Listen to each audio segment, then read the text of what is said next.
hello, and welcome back to Retrieving Sanity, your recovery focused podcast with your host, Keegan. Today, I'm joined by a man who doesn't just look at the mind, but at the soul and the systems we live in. Bruce Chalmer is a psychologist, an author, and a veteran in the world of couples therapy with over 30 years of experience. Last time he was here, we touched on the passion paradox, that messy, beautiful tension between wanting to be safe and wanting to be alive. But today we're going to go a little bit deeper and we're going to just see what kind of mysteries pop up and we're going to talk about whenever it comes to relationships because oh man, relationships are just messy. Even if we feel like they are right on the dot, you brought it up in the passion paradox. We want that stability, but we also want that intimacy. And you said that they're conflicting all the time. So why don't you give us a quick rundown for the people that didn't listen to the last episode of what the passion paradox is? Absolutely. Well, first of all, let me thank you for having me back on. I really enjoyed our last conversation, and I'm looking forward to this one. Yeah, and that's a great entry point. What is this? What is the passion paradox? I love it's it's a funny phrase. It's alliterative. The two P's. I'm sure that's part of why I decided. Oh yeah, well, let me go with that one. It's that paradox, and you described it. It's the needs we have to want to stay in a relationship are two different sets of needs, and they are indeed in conflict. That's the paradox. So what do you call them? And you mentioned, I think you said, like, feeling safe and feeling alive, which is a great way of saying it. The words I use usually are stability and intimacy. Mm. And they're both really important needs, and things don't go well if they're not both met. And yet, yeah, what you need to keep things stable is often at odds with what you need to keep things feeling alive. Mm. And there's the paradox. And yet we need them both. And you said something I really picked up on when you said it's an interesting problem, that we have this conflict in couples, that couples are mysterious and messy. I think you used the word messy, which I love Uh-huh. that word. And so are we all as individuals. We're all messy, Mm-hmm. and I think it's funny. I hadn't thought of this until you said that, but we talked last time about my 7-word formula: be kind, don't panic, and have faith. Mm-hmm. When I think of faith, it's really looking at the fact that everything is messy and deciding that's really cool, as opposed to freaking out about it, Uh-huh. to say, oh, yeah, isn't that interesting? This relationship thing is messy. Look at these conflicting forces that are both important. What do you do Mm-hmm. with that? And look at me internally and you internally, never mind relationships. It's like, yeah, I'm all messy myself. It's like I have conflicting desires and conflicting forces happening in me. And if you can find the place in your soul that says, that's really beautiful, even though it's often really confusing, Mm-hmm. it's, and I'm just going to have to live with the anxiety around it sometimes because I can't always work that out. Yeah. But there's something beautiful about that. That's the faith part. The Mm. recognition there's something beautiful about that. Okay. Thank you for that breakdown, and thank you for being back on the show because it's amazing to dive into relationships because not only are we talking about us and our partners, we're also talking about ourselves at the same time. Hmm. And like you said, that messy aspect is, I think it is beautiful, but whenever I was in my addiction and my mess and everything, that messiness was more of a trap, Hmm. because I didn't see anything beautiful about it. It was like, oh, boo-hoo me. Why did I mess this up? So on and so forth. And it's something that I think a lot of people fall into, and it's really hard to get out of. But that faith aspect that you talk about is so important because Yeah. the more I've done my recovery journey, the more I've come to find that faith has played a huge part in my life, whether I knew it or not. Yeah. And it's usually like, this is going to work out somehow. And you even mentioned that it's not so much that faith means the facts are going the way that we want, but it's attributing a meaning to it, correct? Yes, absolutely. Yeah, that's the point. It's yeah, because we can't possibly always know that it's going to work out the way we are thinking at the moment we'd like it to. Mm-hmm. And there's all these cliches about, hey, I can't think of the right cliche at the top of my head. Be careful what you wish for. There's that one. Yeah. But we don't always know how we'd like it to turn out. We certainly don't know how it's going to turn out. We Mm-hmm. have, we might think we know how we'd like it to turn out, but then things turn out differently, and sometimes it's great, and sometimes it's not. Mm-hmm. Sometimes it turns out the way we thought we wanted, and Mm-hmm. that doesn't work out so great. And Yeah. sometimes it doesn't turn out the way we wanted, and we discover, oh my God, I never would have predicted this, but this is great. So you Mm-hmm. just don't know. And Indeed, it's the faith part. And, we talk about recovery, of course, and certainly 12 step is all about that notion, Mm-hmm. even though they don't necessarily use that same word. But the notion of a higher power, and we touched on this in our last conversation too. The Mm-hmm. notion of a higher power is a very similar concept, I think, to when Yeah. I'm saying faith. It's that sense that, yeah, I don't have control of all of this, but that's actually a good thing, not a bad thing. Mm-hmm. There's these forces are way more powerful, but there's something right about them all. That's the notion of a higher power. Yeah. So yeah, when you can be in that space, then you can appreciate it. And yes, even in just utter horrible places. And I don't know if this came up at our last conversation. I often mention this person in context like this, Viktor Frankl, the Mm-hmm. guy he wrote the book In Search of Meaning, Mm-hmm. Man's Search for Meaning. That's what it is, Man's Search for Meaning. And he was in Auschwitz. He was a Jewish psychologist in the 1930s, Mm-hmm. and like so many in Europe, and like so many Jews, be they psychologists or not, ended up in a horrible place, Mm-hmm. and managed to survive, which he attributes to nothing other than just, what do you call it, luck. It was just random. Yeah. But he saw, even among people who died, they could die meaningfully or they could just die dead. Mm-hmm. They could be dead before they were dead. And it's all about that sense of meaning. It's Mm-hmm. recognizing that, yeah, even as we face death, and look, we all face death eventually. That's how it goes. Yeah. And there's something beautiful about that too. Mm-hmm. It makes life all the more beautiful and precious because we know it's finite. Mm-hmm. And to be able to live meaningfully, knowing fully that death is at the end of it, Mm-hmm. is a beautiful thing. I think it's a beautiful thing. That's what I mean by faith. Yeah. Yeah, and I think you're entirely right. It is a beautiful thing, but it's also kind of scary at the same time because a lot of the time it's a lot of the unknown. Yeah. And one of the things that I've kind of recognized in my own journey is that as I've gone about, I'm kind of like what you were saying, I may wish for certain things, and sometimes I get what I wish for, and holy cow, you're right. Like, I got to be careful with that. And it was my emotions that were driving me to do that kind of wishing. And that's the thing, is that that same emotion can just fade and go away and change, and the situation may not follow what I wish it were to actually do, Yeah. And in the moment, it doesn't make sense, but whenever you look back at it, it's like, oh, that makes sense why that happened this way now. Yeah. But in the middle of it, Hindsight is 2020, as they say. Yes. Yeah. yep.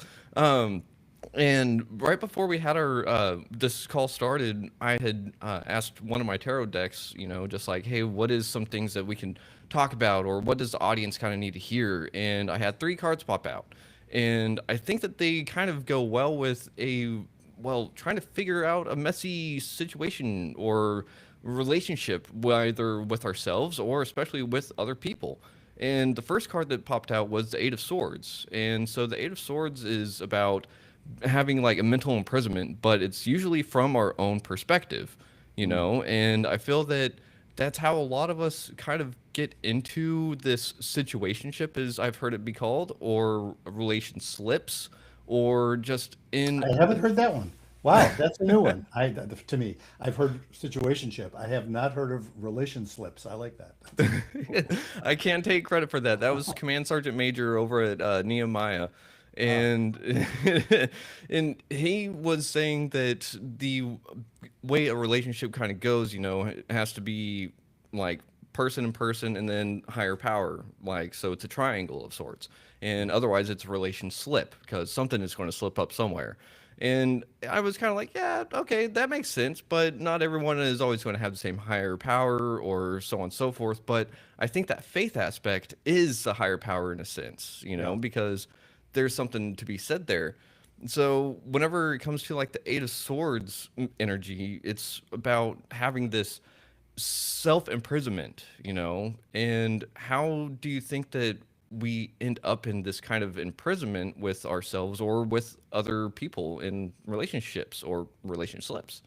Yeah, great question. And it's such an interesting way of framing it. I hadn't thought of it. We mentioned before you started recording, I know virtually nothing about tarot other than that you described it's a spiritual practice, which I certainly, I know lots of people are into that. I just don't Hmm. happen to know much about it. But that's such an interesting way of framing it, that we create in some ways our own traps and through what we could say is lack of faith. Mm-hmm. Ooh. And it isn't, and it's utterly understandable, I think. It's so human, Mm-hmm. because, and maybe I'm getting like too highfalutin here and Yeah. philosophical, but what the hell? We'll go Yeah. for it. Yeah. It's the whole life and death business. It's like, damn it, because we are evolved, Mm-hmm. and totally makes sense that we are not supposed to like death. If we were okay with death, we wouldn't live so long. So, right? I mean, obviously.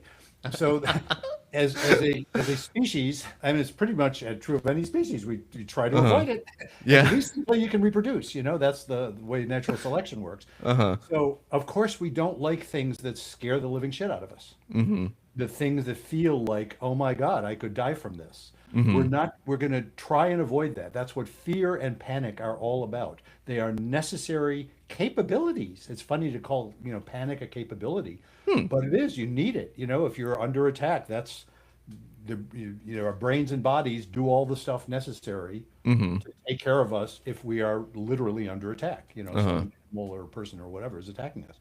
So that phenomenon is a necessary capability, but look what it does. You can't think clearly, and fear itself, of course, is by design of evolution, if that's not a contradiction in terms, and I don't think it is.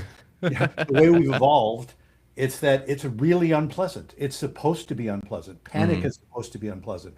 Because that says, I want to avoid this feeling. Mm-hmm. So we find ways of avoiding the feeling. Well, one of the ways, of course, is substances, Mm-hmm. and I know we talked about this last time, and folks who Uh-huh. are involved in the recovery world will certainly recognize this concept very well, Yeah. that people get into substances for good reasons. Usually, it's rarely because they're nuts. Yeah. In fact, I don't think it's ever because they're nuts. Even people who have like serious mental illness or whatever are Mm-hmm. using it to dampen down incredibly painful emotions. So Mm-hmm. it's not a crazy thing to get into, but it's a way of avoiding that fear. Uh-huh. So avoiding fear is a totally natural thing to do, but it has that nasty side effect of having us then feel trapped. If the only ways out, potential ways out, seems scarier than where we are, we Mm-hmm. feel stuck. Ooh. And that's, lots of couples coming to me Mm-hmm. are in that sort of predicament. Mm. They know things feel bad.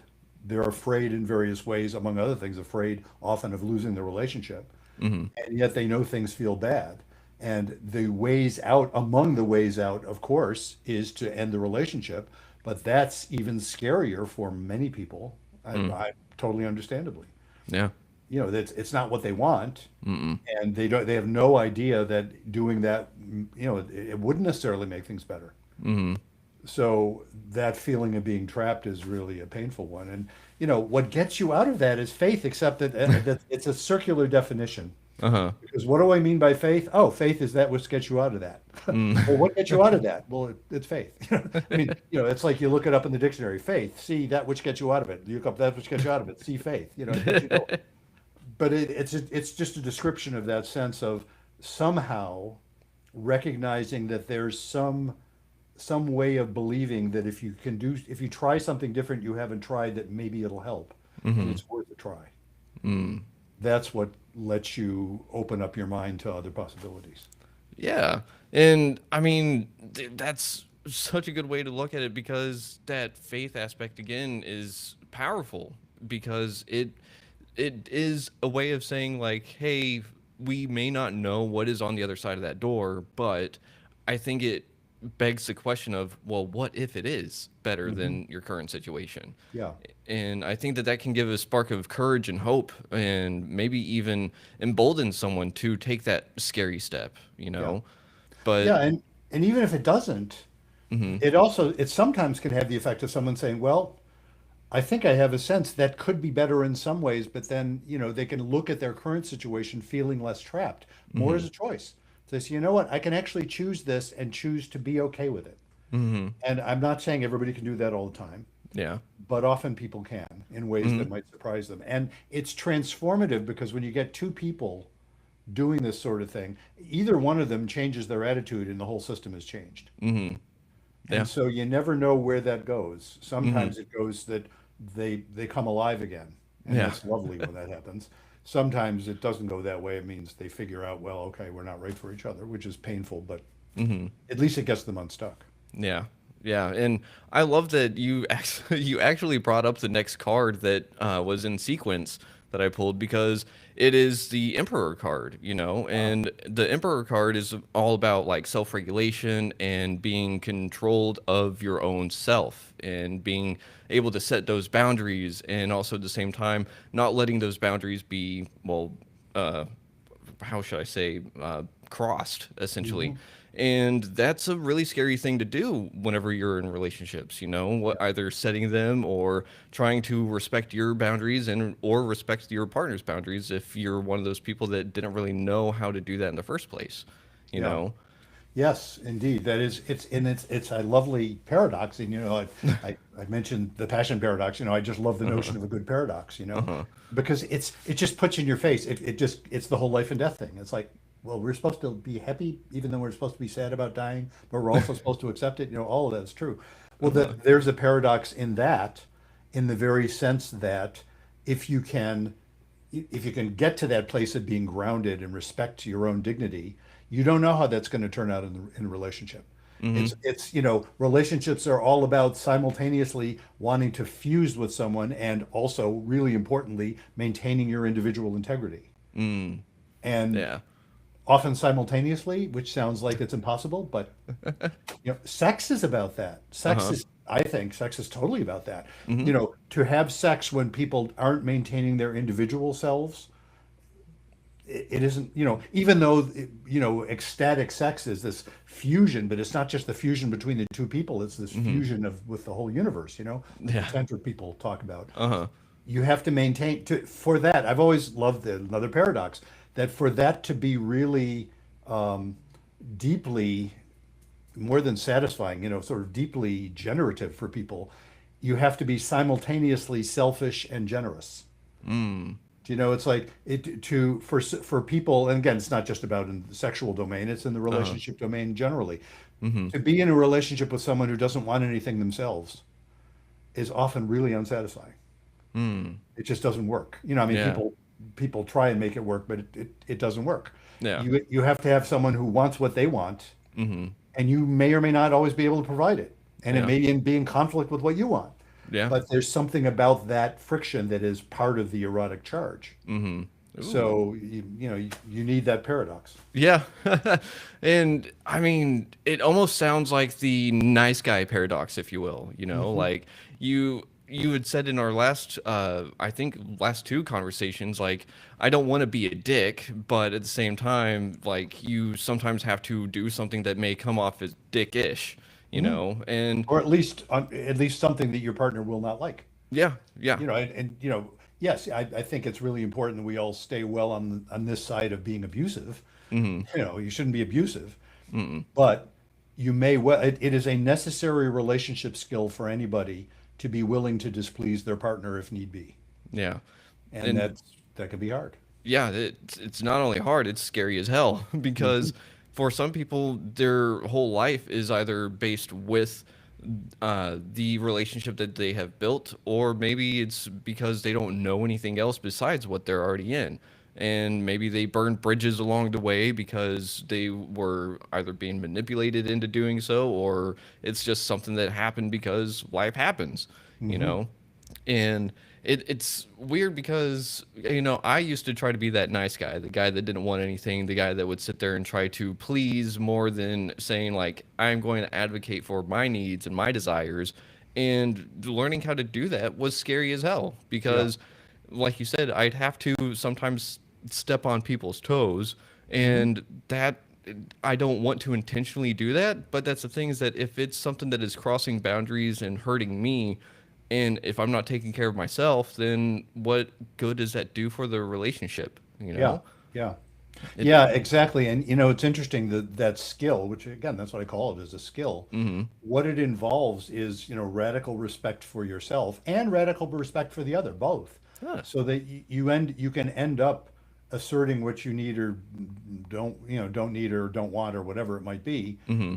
with respect for the other person's integrity as well and their dignity as well. But you can still be clear. But as you say, that can be really scary, especially if you're not sure that's an okay thing to do in a relationship. Mm-hmm. If you're sort of fighting with yourself about it, or if you're feeling like the relationship is very shaky and you're worried if you rock the boat too much, you might lose something really precious to you. Mm-hmm. That's a scary thing to do. Yeah. So how could someone use their body as a compass of sorts?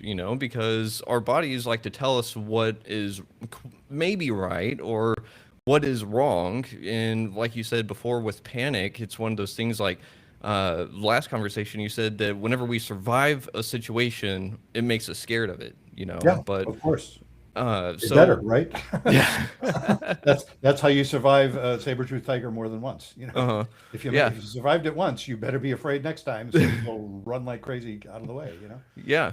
Yeah. So how can we use our body in that sense of like, hey, I survived this, but it's not going to kill me, Hmm. so I need to actually face this kind of thing, Yeah. Does that make sense? It does make sense. It's a great question. One of the things I've loved pointing out is, and I'm not a evolutionary scientist by by any means, but in my high school understanding of evolution, Mm-hmm. evolution is often fairly efficient in the sense that it will build on earlier structures that already exist. Hmm. So even the reptiles have structures of getting into a panic. They tend to freeze more than run, Yeah. but they have that structure too, the ability to recognize something that is dangerous or has been dangerous and Mm-hmm. do something out of the ordinary, like freeze, or other animals, maybe it's run, if they're prey animals, they tend to run. Mm-hmm. So all of those things we have structures for those based on earlier forms of evolution. And Mm-hmm. then we grew these neocortices on top of all that, which gives us the capacity to think ahead and plan and tell stories and, narratives and all that stuff. Mm-hmm. But it builds on the same fear system. So Hmm. that now, on the one hand, if you're being attacked by, the proverbial saber-toothed tiger, yes, you're going to feel panic. On the other hand, now we've got it so that if your partner says something vaguely unhappy to you, you can go into the same panic. Hmm. It's based on the same physiological structures. Uh-huh. So, fortunately, that's not all we've got because those neocortices can modify that. Uh-huh. But those panic structures are still there, and so it can feel almost like you're in danger for your life if your partner's pissed at you. Hmm. And that, of course, doesn't do wonders for a relationship. No. So, in response to your question, what can you do about that? What can you hear in your or feel in your body? Mm-hmm. And that's an important thing all by itself. Lots of folks I've worked with over the years, I don't think I mentioned this last time. Doesn't matter. Maybe I think I did mention it last time. Before I started specializing in couples, I did a lot of work with individuals, and that included a lot of work with trauma survivors. Mm. So I'm trained in EMDR, which is a technique for treating trauma. I'm trained in clinical hypnosis, Mm-hmm. and I would do that with folks in hopes of helping them, and it often did. Those are pretty effective techniques when they work. Uh-huh. So in the process of helping people recover from their trauma, I'm trying to remember what was my connection with that, where I was going. Body compass. Body compass. Thank you. There we are. I knew there was a connection there. Yeah, what people often do when they're traumatized is they numb out their bodies. Again, Mm. substance abuse being a great way of doing that. Yeah. Lots of people when they're subjected to abuse, especially young, learn to dissociate from their bodies. They Mm. just don't feel anything. Mm-hmm. And so they don't get those signals that will tell them this is a fucked up situation. Mm-hmm. Do you know? And again, lots of folks, especially people who had been traumatized, especially early, Mm-hmm. they would be able to simply not know how badly they're being treated. They might know it sort of cognitively, but they Huh. just didn't feel it much because they Uh-huh. learned to dissociate from their feelings. Hmm. And sometimes it would be really interesting because these would be often they would be people who would, as far as they knew, were okay, but would suddenly break down. Mm-hmm. Everything's fine, and all of a sudden they're shitting their pants. Yeah. Or everything is fine, but all of a sudden they're having a massive panic attack out of nowhere. Mm-hmm. I remember a woman I worked with many years ago who was a college instructor, and everything was fine until her youngest child graduated from high school, and then she broke down. And Mm. she didn't know why. Everything seemed fine. All the externals were fine. Her Mm-hmm. relationship with her husband was fine, and the kids seemed to be fine. What happened was she was processing trauma from when she was a kid. She had a very abusive father that she Mm. had more or less blocked out. She knew about it. It's not like she'd forgotten about it, but she just blocked it out until until it was safe enough to kind of break down for a bit. Mm. And I would see that fairly frequently. So all of Yeah. that by way of saying, yeah, to get in touch with your body is often a really important part of healing. That's why practices like yoga or other kinds of body, embodied practices are Mm-hmm. really good for people if they can tolerate it. Mm-hmm. Good for people who are experiencing that kind of dissociation. Mm-hmm. Yeah. So that's part of learning to do that. So, in order to listen to your body, you have to be able to feel it. You have to be able to actually be aware of it. Mm. For those who can then be aware of it, then, well, again, I go back to, substance abuse issues. Yeah. You have to be able to tolerate some pretty strong emotion without freaking out and without wanting to numb it. Yeah. And so that's why, early recovery is often, you can, you know more about it than I do, I'm sure. Yeah. Early recovery is often very difficult because a Mm-hmm. lot of that is tolerating emotions you've been suppressing for a long time. Yeah, yeah, it's very much a rubber band effect. I've come to find out. Mm. Like the whole numbing and everything is like pulling it back, and then once you get into recovery, it lets go, or it may even snap. And I had not too long ago those moments where like I could just feel something coming up, and it was like, oh, I'm about to have a big ugly cry. Mm. And it was like, nope, we're just going to shove that back down because we're not going to deal with Yep. that. Yep. It was building up to the point where it was leaking these negative feelings towards everything else, and Hmm. I know that whenever we had spoke last, it was kind of like if we're having fights with our significant other, a lot of the time, if it's the same thing, it's because something hasn't been resolved. Yes. And like that feeling for me of this cry coming up wasn't necessarily like there's something wrong with the relationship. It was I was able to start processing and being able to feel myself. And that was one of the things too, is that I didn't feel safe within my own body. I didn't feel safe to express those kind of emotions at first, especially with Hmm. myself. That was weird, right? Like I didn't trust myself with my emotions because I knew what I did with my strong, heavy emotions, and that was go drink. And Hmm. that doesn't do anything for me anymore besides just kill me, and Yeah. quite literally, you Yeah. know? So, Yeah, it is, that is indeed, that work, yeah. that is hard. And, there's that notion, it's interesting, is sort of feeling a big ugly cry coming on, that feeling of a good cry, people will use that term, Hmm. but going into it, I think this is especially true for men, I want to think, because we are so often taught not to cry, Hmm. that feeling of going into it, it feels like, oh my God, if I let myself go there, I'll never come out. Yeah. I remember that in moments of deep grief Hmm. in my life. Yeah. And yet when you do, if things are okay, generally, then you feel better. It's Yeah. like, oh, I cried that out. It feel better. It's like, Hmm. oh, I can survive that. In fact, it actually feels good to let it out. Hmm. But that's a scary thing to do. Yeah. I think it's its own paradox in sorts too, right? Mhm. It is, isn't it? And where the hell did crying come from? I don't know that other animals do it like we do. Now, again, here's my lack of expertise about being I'm not an expert on other animals, Uh-huh. but I don't think they do it like we do. I don't think, I mean, animals certainly cry. Hmm. We've seen animals, dogs and primates, I think do too. But I don't think they Hmm. have big ugly cries like we do. Do they? I don't know. Um, from my experience, some of them don't necessarily have a cry. Like I know we have tears. Tears are definitely something that are almost specific for humans, but I Yes. think that it also will go to other animals for similar reasons. But I know that there's definitely moments where like another animal can have that mourning cry, Yeah, where of course you hear that. Yeah. uh-huh. But I don't know if they have it to where they can bottle it up and then next thing you know, they're just breaking down because Yeah. from my understanding, animals sit there and they'll shake stuff out, whenever they Mhm. get done with a scary situation, they'll get rid of that extra energy and we tend to kind of hold it in saying like, "Ah, that was good. I'll need that for later for some reason." Yeah. You know. Yeah. Yeah, we do. And it's, and all of these things have their adaptive value. Mhm. I think about when I mentioned working with people who are traumatized. I had a subset of people I worked with who were first responders. I worked with quite a few cops and firemen and people of that sort of work, Mhm. and EMTs and people like that, who had just seen horrendous things. Mhm. Things that nobody would ever want to see, or combat veterans for that matter.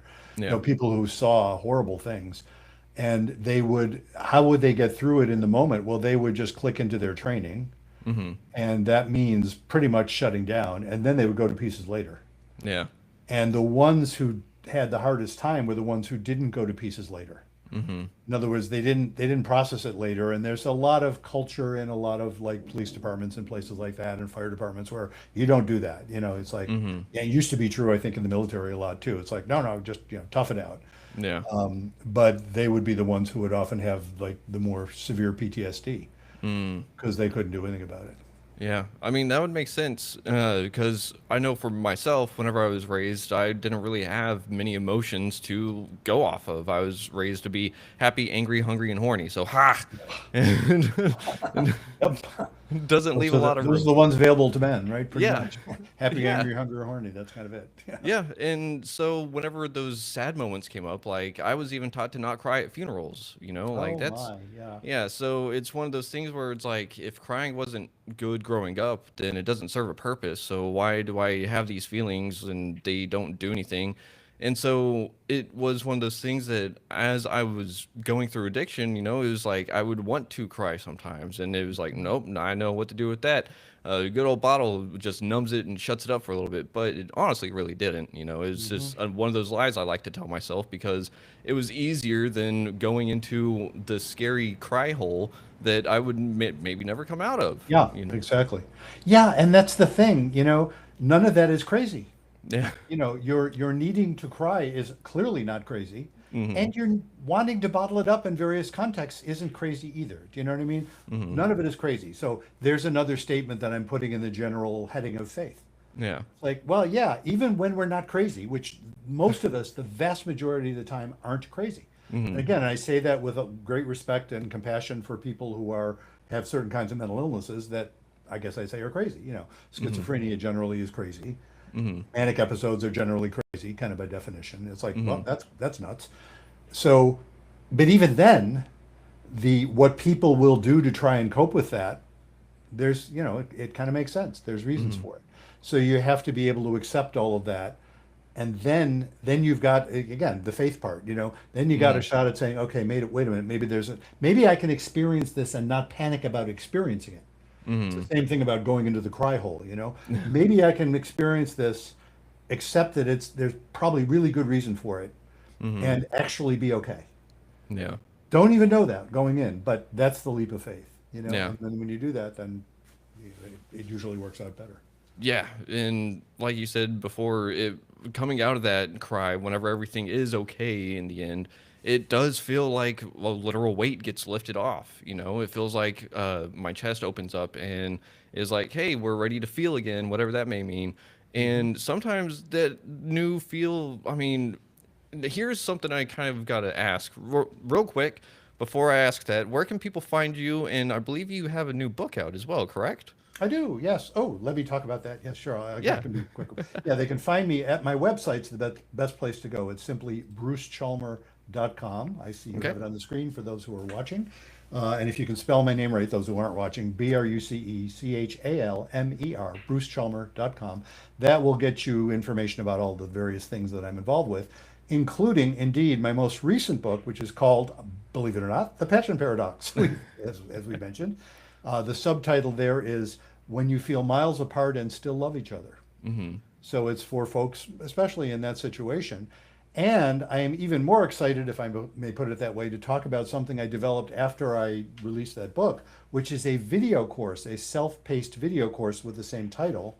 Huh. And you'll find information about that on my website as well. And the video course, I will briefly tell you the motivation for that, why I think it's a good thing, aside from the Uh-huh. fact that I'm putting out a product, I'd like people to buy it. Uh-huh. The motivation here is I realized that we've been talking about the passion paradox, this bit about stability and intimacy and the fact that they're somewhat in conflict. Mm-hmm. I have that, I give a little mini lecture about that every first session with a couple. Hmm. Have there been some exceptions? Rarely. Almost every first session with a couple for at least the last 20 years Oh and wow. probably longer. I've been including that as part of it. It's part of how we structure that first session. After the first session, it's much looser. It's more like improv theater, I like to say. It's like we follow the meaning where it goes. I'm the yes and. It's like, wow, let me hear more about that, as opposed to freaking out and shutting, or categorizing, whatever. Uh-huh. But the first session is part of the structure is I let people know about it. And so often, it seems like much of the time, most of the time, it's kind of a light bulb moment for couples. They'll say, "Oh, hadn't thought of it that way," and things immediately. It's not that doesn't solve all their problems, Mm-hmm. but they start to feel differently. It's like, "Oh, geez, hadn't realized." Yeah, that is kind of what we're doing. That totally resonates. They say Mm-hmm. that all the time. Well, I had this sudden revelation after I wrote a book about it. I said, "Wait a minute. If I create a video course, people can do that before they have a first session." Ah. People can do that before they have a session with me or anybody else. I can give them that light bulb moment Mm-hmm. without their having to sign up for a session. They can do it a nice thing about self-paced video courses is you can do it in the privacy of your own home at your Mm-hmm. own pace. You can do it with your partner or separately, even if your partner isn't ready for therapy, which of course is a huge chunk of folks out there. Mm-hmm. One of them wants to do therapy and the other doesn't, Yep. or they know they're in trouble, but they haven't decided they want therapy. They Mm-hmm. have good reason for being cautious about that. Mm-hmm. And I realized, well, do my video course. Yeah. So there's my little plug for my video course. If the people go to brucechalmer.com, there's a menu item courses, and you can find out about it there. Awesome. Thank you for putting that out there because I think that many people will love to do that because if they're in the safety of their own home, then they're much more willing to go deep into the dark abyss of emotions. Yes. And I mean, that again is the scary part, because whenever we go in there, we may come out different and Yes. we may not like the version that comes out. We will come out different somehow. It's like if nothing else, you get a lot of. It's not just insight in a cognitive sense. You've experienced something you hadn't experienced before, and that changes us. Mm-hmm. That's an interesting thing. The way I structured that video course is in three parts. Actually, you can do part one on its own, Mm-hmm. and then that's the part that really gives you that. I hope gives you that light bulb moment. Uh-huh. And the last section of that part of part one is actually how to know if you should call it quits or not. Mm. And again, I don't tell you that. Yeah. I don't tell anybody that. But I provide a structured way of sort of, there's a lot of structured exercise. You got to work when you do this course. You're Mm-hmm. not just sitting there watching me, watching a talking head. Mm-hmm. But it's part of the work that you're doing there is leading you toward at least tentatively making that decision. Mm-hmm. And I have very much have a bias in favor of saying, I'm not sure I want to split up. If Mm-hmm. you're not sure, don't split up yet. Yeah. Now again, not for me to tell anybody what to do or not do, but I'm Mm-hmm. saying I do have a bias towards saying at least don't break up too soon Mm-hmm. because you won't learn what you need to learn. And if you break up too soon, you'll just repeat the same thing with somebody else. It won't Yeah. do you any good. Mm-hmm. If you learn what you need to learn, you may still decide to break up. That may be part of what you learn. It's like, we are two good people. I've learned these skills, these important skills, but we're just not right for each other. Okay, that's a bummer, but at least that's a form of healing. But Mm-hmm. anyway, so that part one leads you there. Part two, I call learn the skills. Mm-hmm. So that's where you learn the skills that will let you actually set up some action plans to make change. Huh. And part Okay. three is I call it be the change, which by the way wasn't Gandhi. Everybody thinks wasn't Gandhi the one who said that. Somebody else said it first. There's a totally random note for you to Google if you want. Anyway, be the change, and that's where you actually set up practical action plans to Mm. deal with your particular situation. So I have I think it's like 14 different videos in that one covering different, you may not want all of them. Mostly it's different aspects of the problems you might be having in your relationship. And based on your understanding of that, you actually create plans for what are you going to do to start towards solution. Mm-hmm. So that's what the three parts are. But as I say, part one stands on its own. So Yeah, that's awesome. I think that it fits really well because you get to have that eureka moment. You get to build your base of getting those skills, and then you get to move forward from there, putting it into action. And that's where a lot of the hard stuff is in all of this, right? Because we can sit there and we can think about it all we want. And I did a session with someone not too long ago on their podcast where we kind of dove into my childhood and stuff like that, and found out that, oh, one of my trauma things is I've been thinking everything forever. I've not been feeling as deeply as I could because feelings were bad. Feelings were Yeah. not meant to happen. They were scary. They would get me in trouble. And so it was like learning to drop into my body and accept that kind of stuff was really weird. And it's something like you said before, it's a skill. I've got to work on it. I got to stop thinking, and whenever I think about that, it's like, well, how do I go about doing everything if I don't have to think about it? Well, and even that's paradoxical because thinking is part of that. You know what I mean? It's like, yeah, it's funny somewhere in there. I think I say this in one of my exercises, like, don't overthink it. You know, but even that requires some thought. So Uh-huh. it's all. It occurs to me, Keegan. I'm not sure. You can tell me if this is the right thing to do, but I want to Okay. offer your viewers and listeners a discount code Oh yeah. for 20% off. Okay. And I was gonna use Keegan, but if you'd rather have me use something else, I can use something else. What works for you? Let's go with retrieve. Retrieve. Yeah. Okay, I will do that. Retrieve. So, Okay. so when people hear this or see it, and I got to remember to do this right after we're done, which won't take long. I will create a discount code for 20% off any of those three parts, actually, Okay. and the word will be retrieve. Awesome. Well, thank you for doing that, man. Oh well, thanks for giving me the opportunity. Yeah, Of course. yeah, It's great to be able to speak with another man about this kind of stuff because emotions, kind of like we talked about, they're not meant for guys, or it's portrayed in our culture that we're not supposed to feel, you know? yeah, yeah, And I mean, there's something weird about that because it keeps us in that Eight of Swords energy.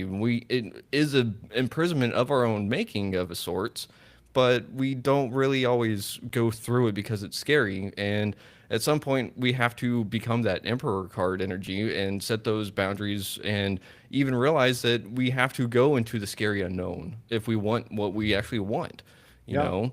yeah. Very. And the last card that I had come up was in the deck I use. It's an alternative to the Judgment card, but it's called Awakening, and it is getting to a new you essentially. And I mean, that's kind of what I feel like we've been talking about too, without even going Absolutely. there. Yeah, yeah. No, absolutely. That is it. That those the kind of actions, yeah, I'm talking about making an action plan, which is Hmm. sounds kind of, I don't know, technocratic or something, but it's very deeply emotional, Hmm. It's like, yes, to be willing to take that risk Hmm. of actually doing something substantively different Hmm. is how you get out of that.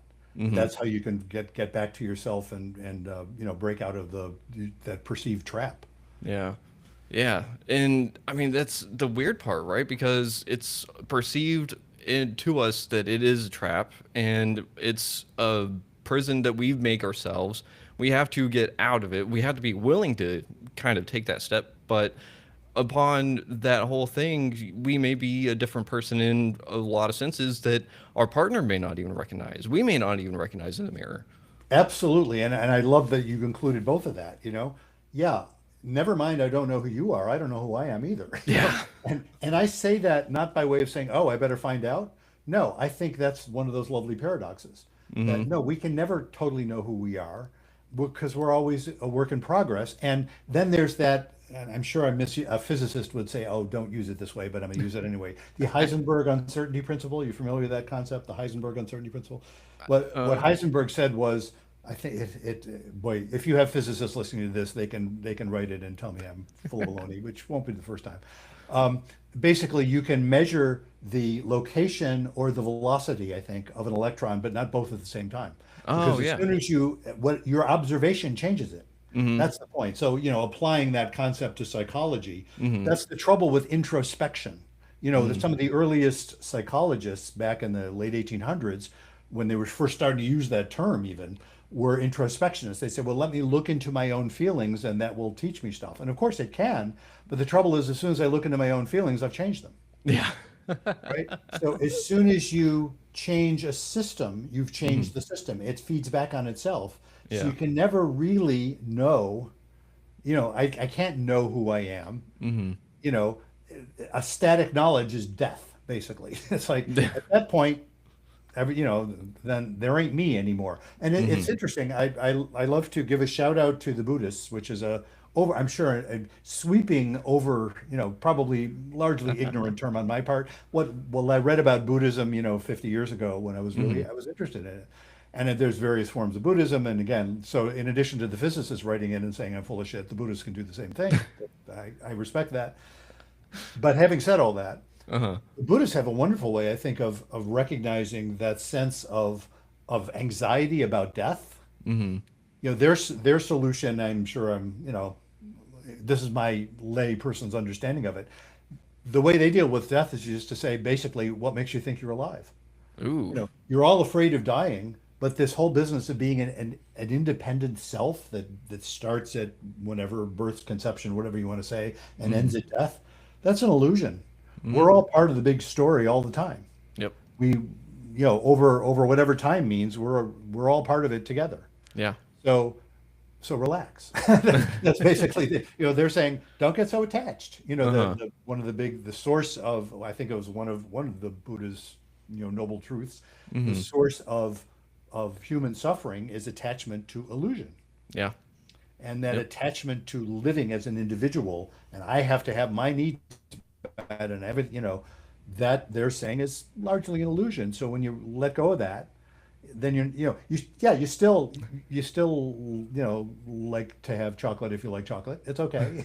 You still get to enjoy stuff. You still get to Uh-huh. want stuff, but it doesn't have that edge of, oh my God, everything depends on this. Hmm. Yeah. And so, that I think that's an interesting way of doing it. Now, I'm not a Buddhist in the sense that, it doesn't seem to fit who I am. Hmm. I really like the wisdom of that, but I also like the notion that no, we freak out sometimes. That's part of being human too, and Yeah. which of course Buddhists recognize as well. So Uh-huh. I don't want to caricature. No, I love those comparisons because the one that comes to my mind whenever you're talking about like measuring something and changing the outcome of it is like this split wall or slit wall electron Oh, of course, experiment. yes, yeah. Yeah. That's quantum. Yeah, quantum mechanics is all about that Hmm. recognition. Yeah, Yeah, and like you said, I haven't really thought about it that way before. Where if I look at what I'm thinking and feeling, it's going to change it. And I mean, we are just a bunch of electrons if you think about it, and so that would make sense. And it's something that I've heard in the recovery rooms, like self can't reveal self to self. hmm, And so it's like you have to have that introspection aspect to know what questions to ask the outside world or so on and so forth because other people are our mirrors, you yeah, know? yeah. And that's a scary thing to understand too. It is. When you noted we're all just a bunch of electrons. Yes, I mean, of course that's true, but I Uh-huh. love the more paradox there. And I'll shout out to an author. One of those books that there haven't been many in my life. I've read a lot of books, but there haven't been many that like was sort of life changing. But Mhm. this is one I read back in my 20s. It was written when I was in my, I think, mid to late 20s, in the 1970s. We're talking about Gödel Escher Bach, An Eternal Golden Braid by Douglas Hofstadter. Huh. So the nerdiest folks among your listeners, and I'm a recovering nerd myself with frequent relapses. Here's one right now. Anyway, he writes about these multi levels. It's like, yes, we're all electrons, but we're also patterns of electrons, Mm. and at the level of simply we're atoms too. We're not just Uh-huh. electrons, right? Well, our atoms are interacting in all sorts of ways that you couldn't necessarily predict from the electrons. Mhm. And then clump all that stuff together, and you get these various body parts which are all acting in various ways that are we think of as more or less coordinated. But Uh. look what happens when people have there's corpus callosum severed. The split brain stuff is fascinating work. I remember Mhm. learning about that in graduate school. It's really interesting how, yeah, literally your left hand doesn't know what your right hand is doing in those cases. It's bizarre. Uh-huh. And people with various kinds of brain injuries or lesions or things like that can demonstrate this very strange stuff. Like we're a bunch of systems that are more or less coordinated, but not always. Mhm. And so there's that level, and then there's the level of we're also systems. We're also bunch, families and tribes and cultures and nations and all of those things. And every level is operating rather differently from the other level. So I Mhm. remember it's another name I remember reading about years ago. Gregory Bateson wrote about Mhm. this. He said, well, so you could discover that something, when you say, is something good for the ecology or not? Depends on what level you're talking about. Yeah. There are people who will say, as far as the general other species on Earth, human beings are a calamity. Yeah. From a human perspective, we're not. I don't think we are. It's No. like, nope, from a human perspective, we're not. From a human perspective, fleas are a calamity. Yeah. But from fleas' perspective, we're a calamity. It just depends on what level you want to look at. Uh-huh. And so our eventual extinction at some higher level, someone could say, well, from the standpoint of some higher level of, how are things going? That's just what the Earth needed because these humans really caused a lot of damage. Uh-huh. It just depends what level you're looking at. Yeah. Yeah, I love that because it's really that whole perception thing again. How are we going to look at everything? And it also, I think, brings it back in that faith aspect. Like, what meaning are we going to assign all of this Yes. humanness? Yeah. And There's that's something right about it. That's all I'm saying. That's yeah. right. There's something right. Even the bit about the potential. I mean, if you look at it from a scientific perspective, we're going to extinguish eventually. I mean, eventually the sun burns out. There's that. Yeah. But even aside from that, it just seems, as an old statistician that I am, I'm thinking, yeah, likely, the conditions for life came about, and Hmm. here we are, and eventually they won't work anymore, and isn't that interesting? And that doesn't render the whole thing meaningless. That's what I mean by faith. Yeah. It's like, no, it's meaningful anyway. Isn't that a riot? Yeah. And I mean, it is a riot. And I think, why did that song pop in my head? Zoot Suit Riot. Anyways, Ah, well, that's why. yeah. One of the things I was going to ask before we dove into your website and stuff, and your explaining of the electron layers and stuff, brought back up this question because it's one of those things that as I've healed, I've come to kind of think or maybe feel that I'm more sensitive in some aspects, but it's because I'm getting to those layers that have been numbed that whole time, Yeah, you know? yeah, exactly. Yeah, And you learn and you appreciate things on a different level. And of course, I think part of being able to do that, and here I speak as an old guy. I say, I'm qualified to speak as an old guy because uh-huh. I'm mid 70s, that there's something about it, I think, when it goes well, that as you learn, you become more comfortable with learning, because part of what you have to be comfortable with learning is to realize, oh, I guess I was stupid before, right? And because I didn't know. Yeah. And you get more comfortable with that, and they say, no, no, no, no, I Hmm. wasn't stupid before. I was doing the best I could then, and I'm doing the best I can now. And if I'm lucky, if I'm fortunate, then, a year, two, three down the line, I will look back at now and think, boy, I was stupid then, wasn't I? But I won't beat myself up about that. It's like, oh, look at that. Look at how much I've continued to learn. Well, to Hmm. do that, you have to have great compassion for yourself and everyone else, Hmm. that we are, why we keep learning? Because we don't know shit. There's lots of stuff we don't know. That's a good thing too. Yeah. It really reminds me of that saying that, like, you can't beat yourself up for the things that only time could teach you, you Yeah, know? of course. And And, yet we do all the time. That's hmm. what I wrote about when my previous book about betrayal. Hmm. Oh my God, that's how people feel about betrayal all the time. It's like, how could I be so stupid?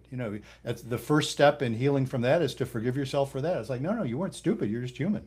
Yeah. You only knew what you knew. You can't, like you just said, you can't possibly, don't bother beating yourself up for things that only time could teach you. Yeah, you Hmm. couldn't have known what you didn't know until you knew it.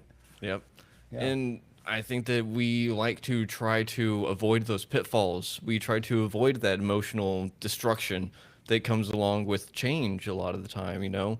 Hmm. And kind of like what you were saying, that death is kind of, or death and or life is kind of an illusion. The way that I think about it a lot of the time is going through this healing process, or really going through traumas itself, is a death in its own right, because Absolutely.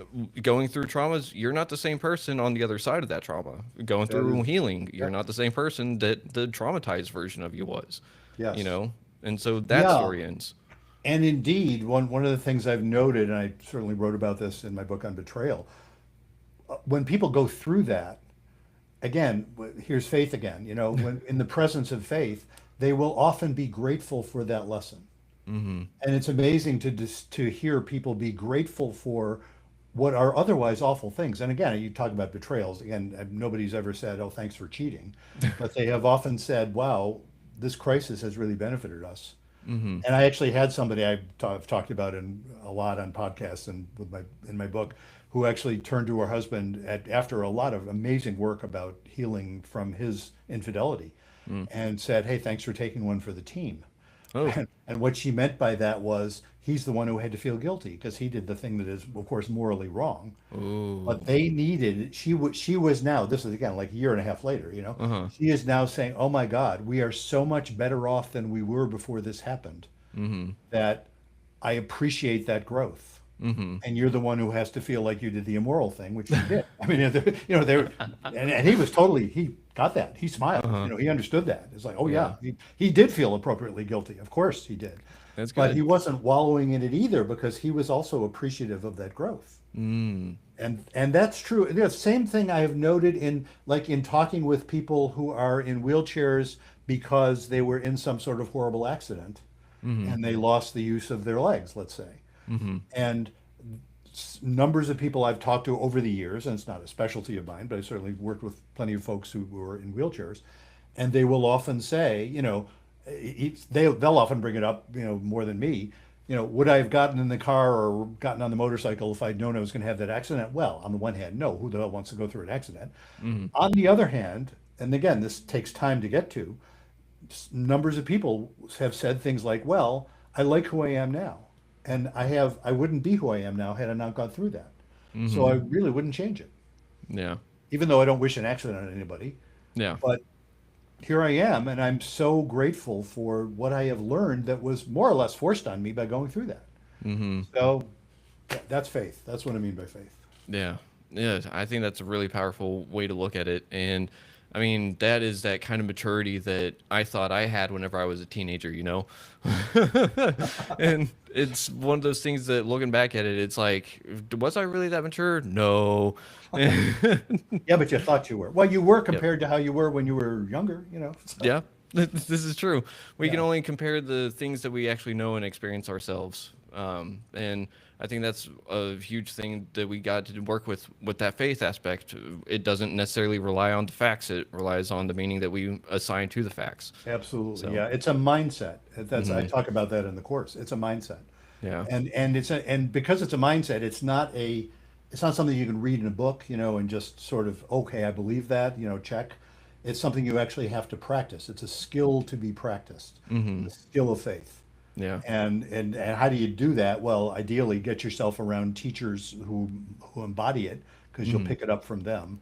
And you can find them all over the place, and you can also find them. You can also find people that you wish were like that who aren't, in even in roles where you wish they would be, like teachers or therapists or clergy or people like that. But sometimes you can find people in those roles, or 12-step sponsors, people hmm like that, who can be amazingly. The thing I like to say I offer the folks I work with more than anything else is faith. hmm That's what I'm offering, and I don't do it by preaching it.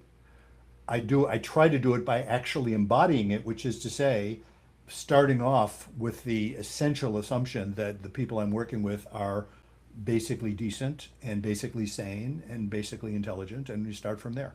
Yeah. Those are all statements of faith. Yeah. Yeah, I love that.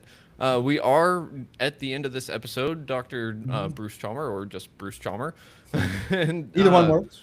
yeah, do you think that we could see you on in the future to dive further into faith, see how the video course has gone, and who all has benefited from it? I would be delighted. Yes, I'd be very Awesome. much delighted, and I'm reminding myself to put discount code retrieve Yep. on the course, and I will do that. And yeah, you can put that in the notes if you want. If you go to brucechalmer.com, find your way to the courses. If you go to sign up for the course, there's a free preview. You don't have to put any sort of payment thing. But if you're going to pay for the course, hmm you get 20% off if you put in the coupon code retrieve. Okay, sweet. Thank you very much for that. And what are the 7 words that you like to leave everyone with? Be kind, don't panic, and have faith. Ah. Well, Bruce, it has been an absolute honor and pleasure having you back on the show again. And I just got to say to everyone out there, thank you for listening to Retrieving Sanity on WDJY 99.1 FM. And as always, try to love yourself, love others if you can, but you got to try to love yourself first. Try to be your favorite version of yourself today. And just, I mean, try to practice some faith because it's a skill, it's a mindset. Let's have fun with it. And I mean, oh, call 988 if you're having a mental crisis, or you can even text 741 if you don't want to talk to someone. But just try your best, and we'll see y'all in the next episode. Until then, much love. Sean. All right.